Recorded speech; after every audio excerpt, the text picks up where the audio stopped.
The Vancouver Canucks have kind of become the Washington Capitals of the Pacific Northwest. First, they took Jay Beagle. Then they signed Braden Holtby. Then they traded for Nate Schmidt. Three really good people and three really good hockey players that were once Caps are now Canucks.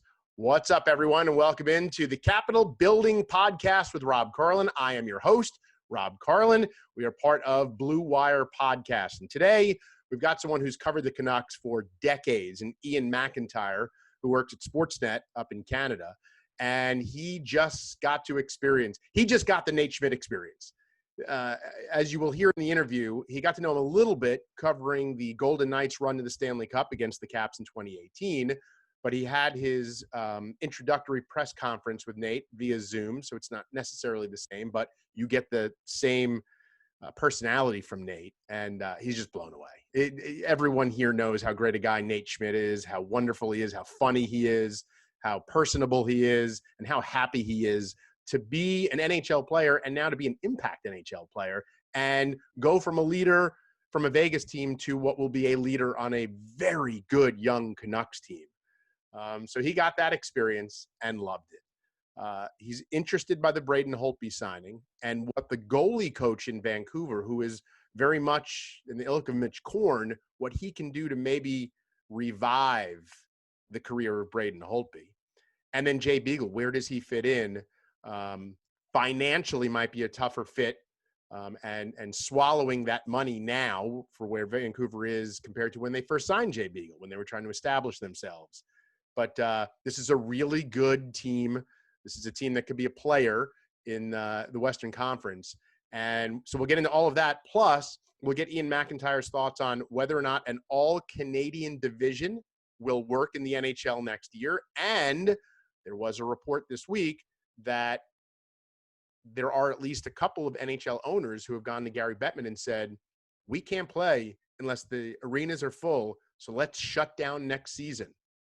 I'll get Iain's thoughts on that and how much of a concern that truly is. So here's my guest on the Capitol Building Podcast. It's Iain MacIntyre of Sportsnet.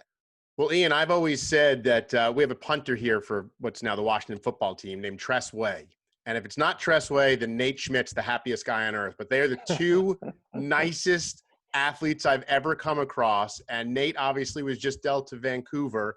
And I saw on your Twitter when you were listening to his press conference, which is obviously via Zoom, so you don't get to really know him, but you just seemed completely taken by him, and it's impossible not to. What's your first impression of Nate Schmidt, the guy, from your press conference?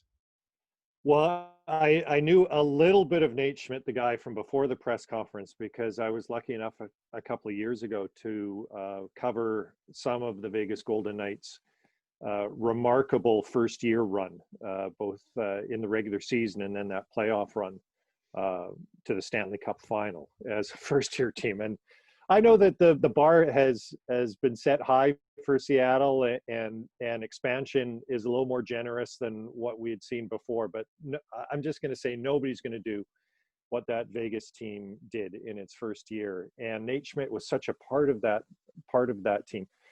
And so I knew him a little bit from that, but what impressed me so much about this press conference he did is that he, and you know Nate far better than I do, but he was absolutely devastated by this trade. You know, he did not want to leave Vegas, did not think it was going to happen, was hurt by how it went down and what he felt was kind of a lack of communication from the Golden Knights to the moment he got the phone call. So the guy's heart is broken, and the players, again, you have to kind of try and see this from the players, plural, perspective in Vegas. That team, that first-year team, had a relationship that was so special with the city, coming after the tragedy of the mass murder at that outdoor concert. Those players were so connected to residents there, and that relationship is an undeniable part of that team's foundation now. For such a young team, it feels like their roots go deep, and they don't. It's only a couple of years, but they're very meaningful roots. And so Nate Schmidt was such a part of that. And his heart was broken by this trade. He didn't want to leave Vegas, as I said. And yet here he was less than 24 hours later, and he's able to laugh at himself. He's self-deprecating. He's got funny comments about some of the things he was asked. And especially what came across is just how thoughtful and engaging he is. You know, his first three answers took about 5 minutes. And I don't know how he's going to be in Vancouver. I think he's going to be a very good Canuck because he is a good player, and this is a great get for Vancouver. But he's already got the media on his side because it's been so long since we've seen somebody who's this engaging and this human. I guess that's the best way to describe him. And that's a compliment. I mean that. Nate Schmidt is a very human guy, and the Canucks are lucky to have him. And we in the media who are going to be talking to these guys, we're lucky to have him. You're going to love him. And it's funny because when he was here with the Caps, he was obviously a 6'7", more of a 7 here, really trying to find his way into the lineup. So now you're getting a much more matured and a leader that's grown on the ice. But even back then, one of my favorite moments, we had him live on a post-game show, and there had been a whole mishap with shaving their heads, and things kind of got away from them. And when he showed up, he was like almost completely bald. And we asked him in the moment right after a game, and he was just so funny. He was like, "Yep, I started," and I went, "Uh-oh, abort." And he, you know, like right in the throes of a game, he was able to just, like you said, be human, answer the question, have a little fun with it. I hope you guys get back to the rinks and practices to be around him, because he is, like I said, one of the most gregarious and engaging guys, and you will love him on a day-to-day basis. And again, you're getting a so much more matured leader and a really good hockey player. He's turned into at least a top 4, if not a top pair defenseman. Yeah, I mean, was a 22-minute guy for one of the best teams in the National Hockey League. And you know, Shea Theodore is one of the rising stars. I guess he's already a star, and he's kind of mid-career. And Shea Theodore has kind of eclipsed Nate Schmidt this past season in hierarchy on the biggest defense, but Schmidt still played more minutes at playoff time, and he is a big upgrade for Vancouver, and they need it because they had a slight downgrade in goal, and I'm sure we're going to talk about Braden Holtby coming to Vancouver as well. Capitals West, it seems, and they have a big hole up front with Tyler Toffoli leaving. But the big accomplishment this offseason for Vancouver has been to upgrade their top 4. And Nate Schmidt, what they love about him is that he's got this complete game. You know, he skates incredibly well, but he was used on a shutdown pair in Vegas. Although he didn't necessarily do the heavy lifting defensively, he often had a more defensive partner. But he's accustomed to playing against the other team's best players, and yet he has clearly an offensive side of his game as well. He can shoot the puck. He can play on the power play. The Canucks have Quinn Hughes, so they don't need Nate Schmidt for the first unit, but I'm sure we'll see him on the second unit. He's just a guy who checks so many boxes. And then on top of that, what he does as a player, we've got this personality that we've been talking about, and we've got his leadership and his commitment to his team, the level of buy-in.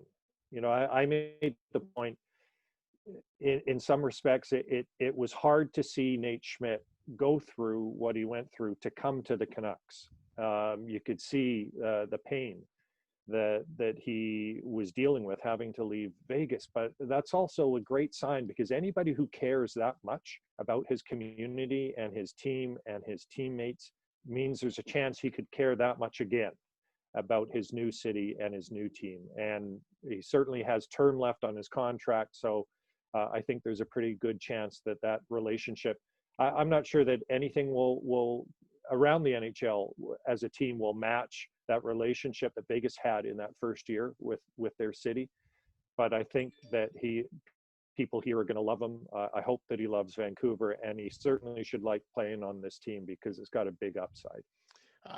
Just the thought of him and Quinn Hughes getting the puck out of the defensive zone and starting breakouts. I mean, the speed, the skating, the puck handling of those two guys. I don't know that they'll be paired together, although the Canucks don't have a lot of right-handed defensemen. But man, the skating and the offensive ability from those two guys should be a lot of fun to watch. Yeah, I mean, essentially, Nate Schmidt is a replacement for Chris Tanev, who is another of the free agents who went to Calgary. Everyone from Vancouver went to Calgary. People from Washington seem to be ending up in Vancouver.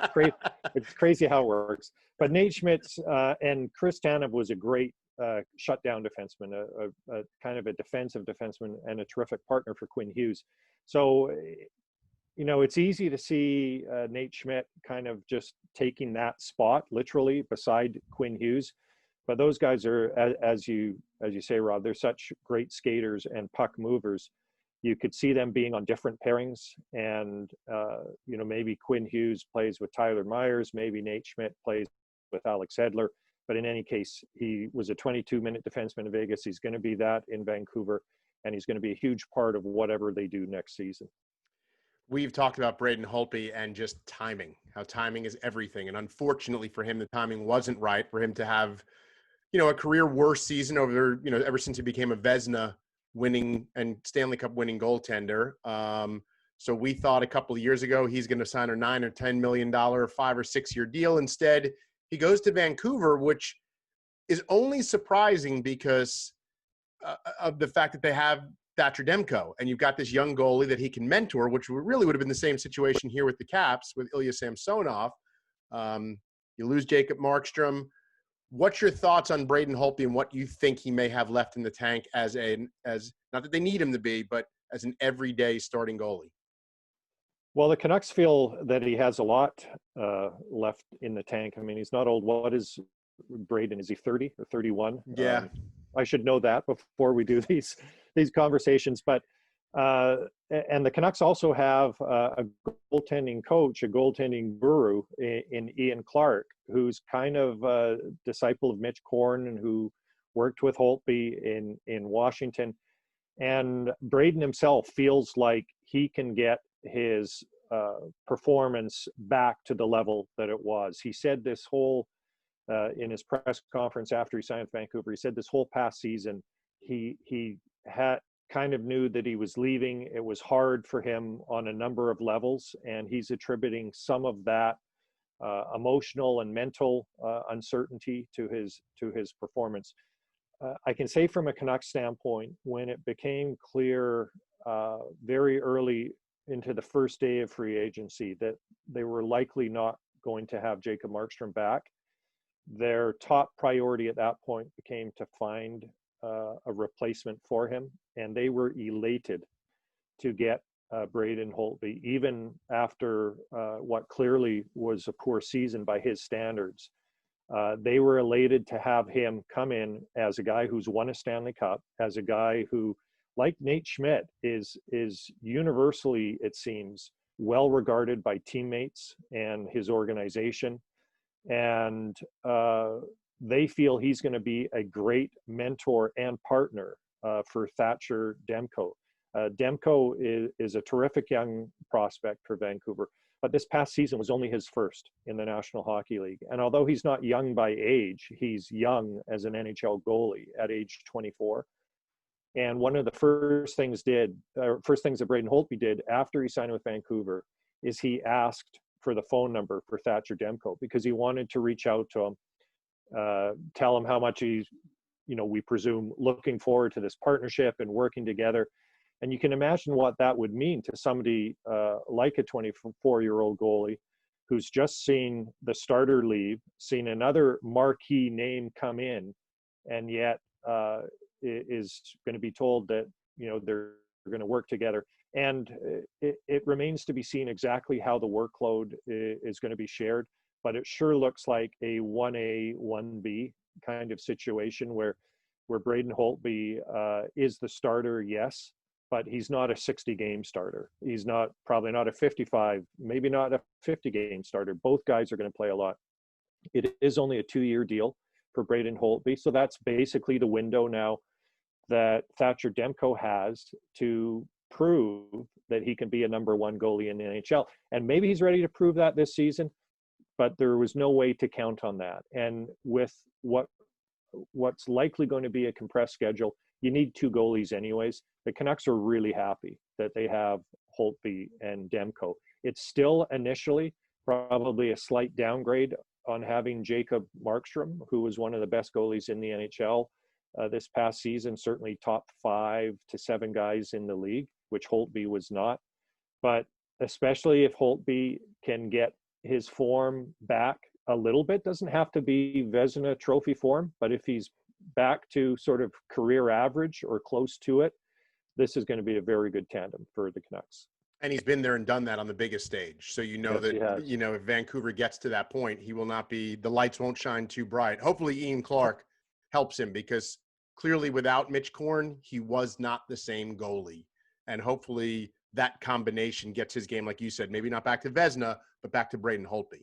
Yeah, and I'm not smart enough to tell you the nuances between goalie coaches, but I know that Clark does have a lot of beliefs that are compatible to what Korn believes and taught. And I know that both sides, both the Canucks and Holtby, are excited about this relationship and how it might help both sides as well. I mean, if Braden Holtby does turn back the clock and shows again to be an average or better NHL starter, and that for him, that's not a high bar. Like, to be the 15th best goalie in the league, that's not a high bar, because for most of his career, he was well above that. But if he can get back to that, he's probably pricing himself out of Vancouver in 2 years. And there is this expansion draft with Seattle, so who knows if he even does the 2 years here. But it's a chance for him, because he's young enough, to kind of reset and relaunch and have a lot of great years still in this league. And hopefully it's the same thing with Thatcher Demko. Hopefully this is a launching point for him towards being an NHL starter. But between the two, these are good options for Vancouver. So Holtby won't be gregarious like Nate Schmidt, but you'll get good, solid answers from him. He'll always be available, which is always nice. Jay Beagle, on the other hand, fairly gregarious. One of the all-time greats, his story of how he got there, the fact that he's won at every level, the fact that he's even been here this long is just a remarkable story. But is he still valued in Vancouver? We were all so happy that he got his payday with the Canucks. Where does he now fit in? And is his skill set, especially on the PK, is it still valued to what they need? It is still valued. The question with Jay, and he is a great guy. The question with Jay is, does his role justify the value of his contract? Because it was a big payday that Vancouver gave him.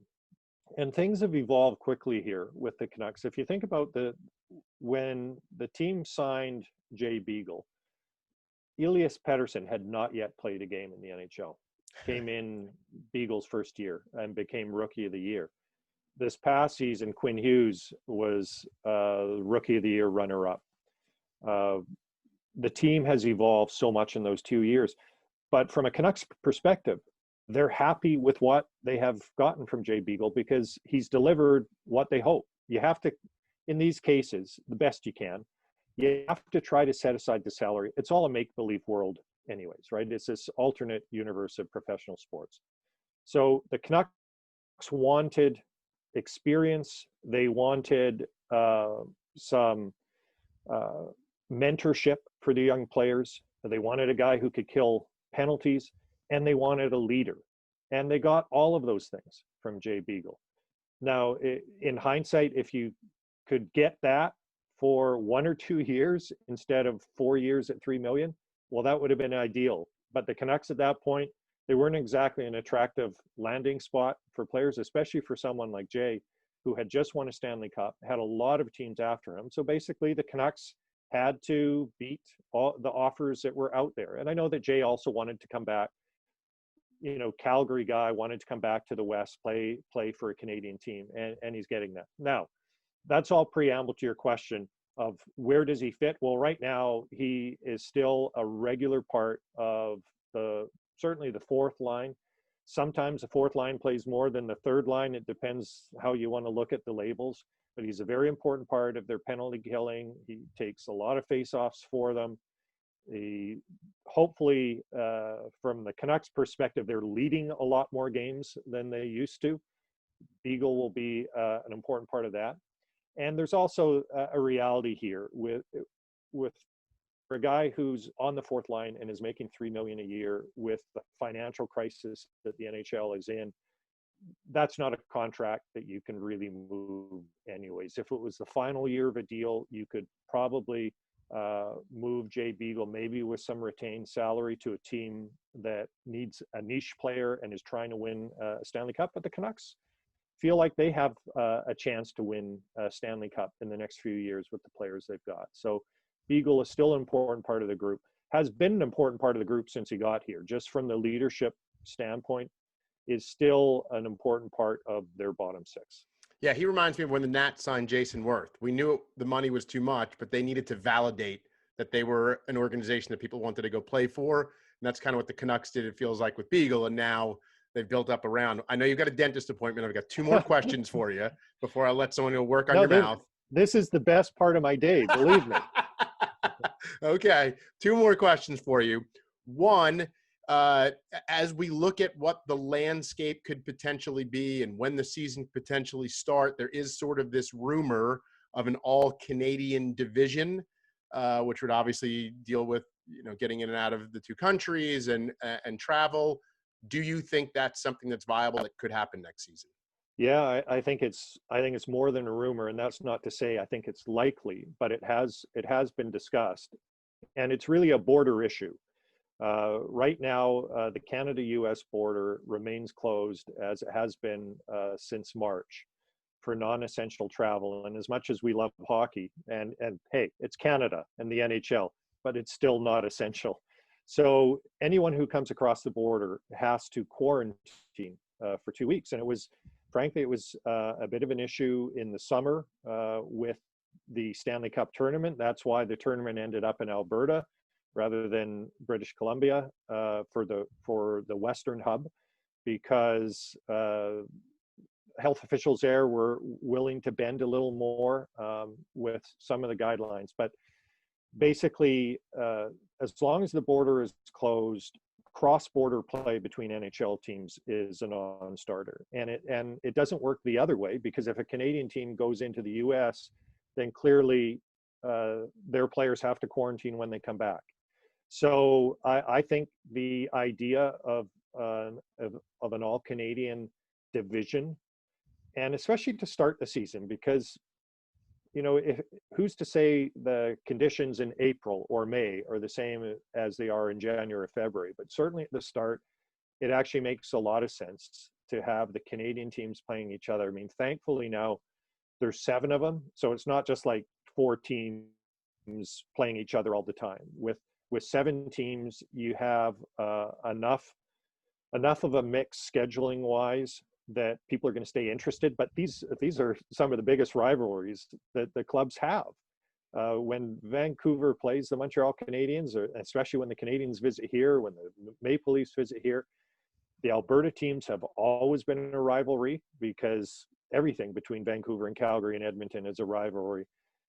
These are games, they're going to be games of great interest. And it's almost like, I suppose if you were playing the same 2 teams and just rotating over and over, people would get tired of it.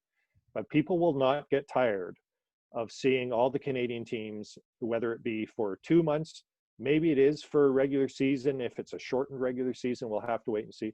But I think it's a strong proposal, and there's a kind of a certain truth at play here. With as long as the border is closed, the NHL can't operate as normal, and so this I think is a really good option for them. We'll see if that happens. I think people in Canada will be pretty happy if this is how it turns out for the first couple of months of the season. I couldn't imagine the nightly shows on Sportsnet or TSN or whatever be 8 minutes of highlights from each game. I mean, the fans would not be able to get enough of the highlights of these all-Canadian games. Last question for you. Well, and then I want to say as well, I mean, Jacob Markstrom and Chris Tanev are both in Calgary. Josh Leavell, former Canucks in Calgary. Calgary even took the 3rd-string goalie, Louis Domingue. I don't think he's going to be playing for the Flames. But, I mean, that rivalry is going to be even higher now. So maybe the Canucks will be seeing Jacob Markstrom every 5 or 6 games as well, which will be something. Oh, for sure. I mean, you'd say normally that would be the circle, the game on the calendar, but it would be like every Tuesday. So Yes, it wouldn't, yes. wouldn't even have to. Game of the week.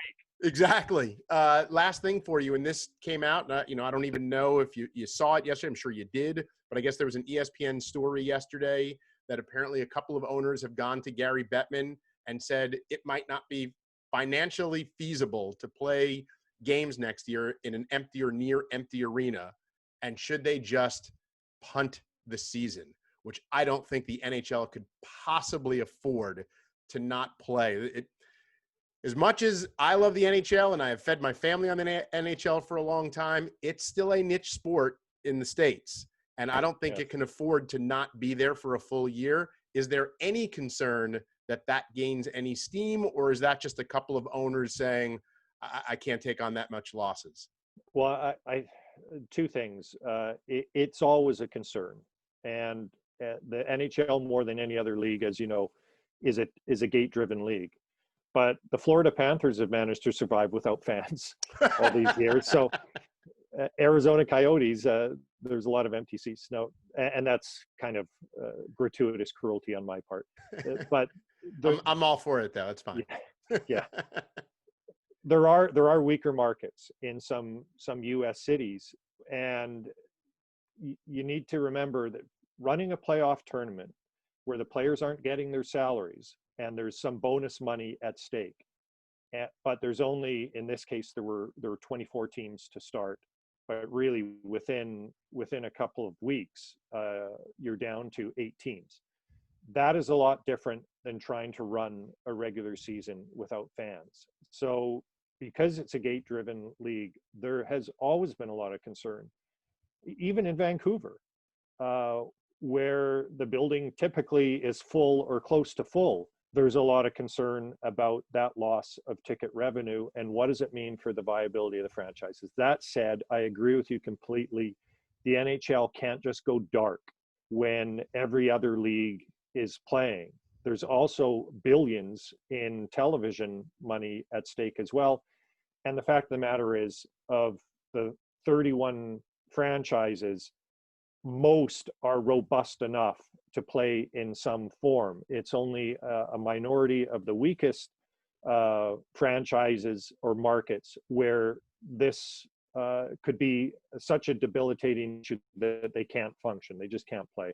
So yes, it is a concern, but I think the NHL will find a way to get a season in. I don't know what that'll look like. It's probably going to be a shortened season.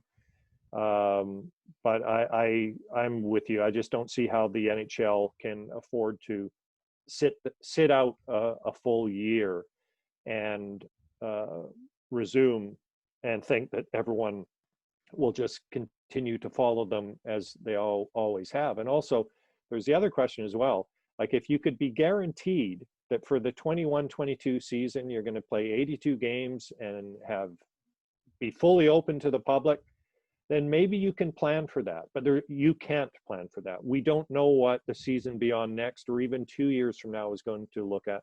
So you have to take things year by year, do the best you can as a business to keep your fans engaged and keep your business going until the better days come. I don't think you can just shut down and hope for better days to come. Iain MacIntyre covers the Canucks for Sportsnet. Thanks so much for your time. Enjoy Nate Schmidt if you can. Try and get a weekly deal done with him. You will not be disappointed. And open up, say and best of luck at the dentist.